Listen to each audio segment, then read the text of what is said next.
கர்த்தாவே, மோசே, ஆரோன் என்பவர்களின் கையால் உமது ஜனங்களை ஒரு ஆட்டு மந்தையைப் போல வழி நடத்தினீர்.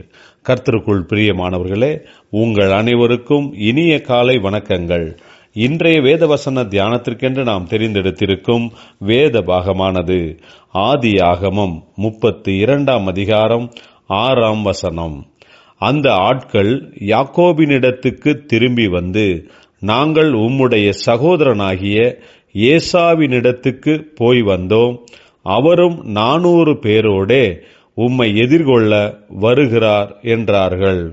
பிரியமானவர்களே, இன்றைய வேத தியானத்தின் தலைப்பு நம்முடைய உணர்வுகள் எப்படிப்பட்டது என்பதே.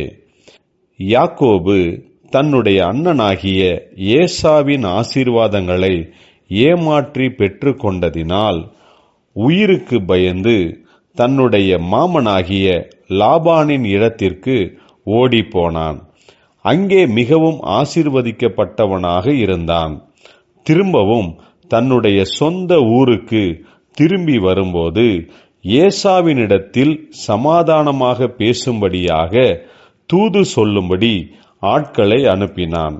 அந்த ஆட்கள் யாக்கோபினிடத்திற்கு திரும்பி வந்து, நாங்கள் உம்முடைய சகோதரனாகிய ஏசாவினிடத்திற்கு போய் வந்தோம், அவரும் 400 பேரோடே உம்மை எதிர்கொள்ள வருகிறார் என்றார்கள்.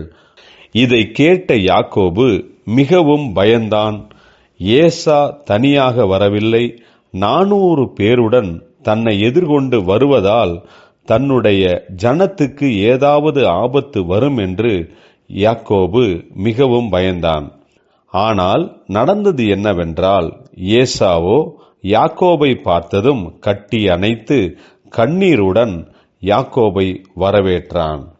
பிரியமானவர்களே, நாமும் கூட பல முறை மனிதர்களையும் சூழ்நிலைகளையும் தவறாக புரிந்து கொண்டு நம்முடைய மனதிற்குள் கலக்கமும் குழப்பமுமான உணர்வுகளுடன் இருக்கிறோம்.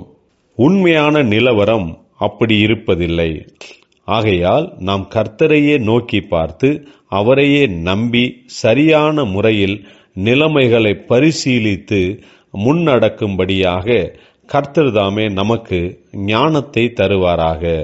ஜெபிப்போம். ஜீவனுள்ள தேவனே, நாங்கள் சூழ்நிலைகளையும் மனிதர்களையும் சரியாக புரிந்து கொள்ளும்படியாக எங்களுக்கு ஞானத்தை தாரும், ஆசீர்வதியும். இயேசு கிறிஸ்துவின் நாமத்தில் ஜெபிக்கிறோம் நல்ல பிதாவே, ஆமென்.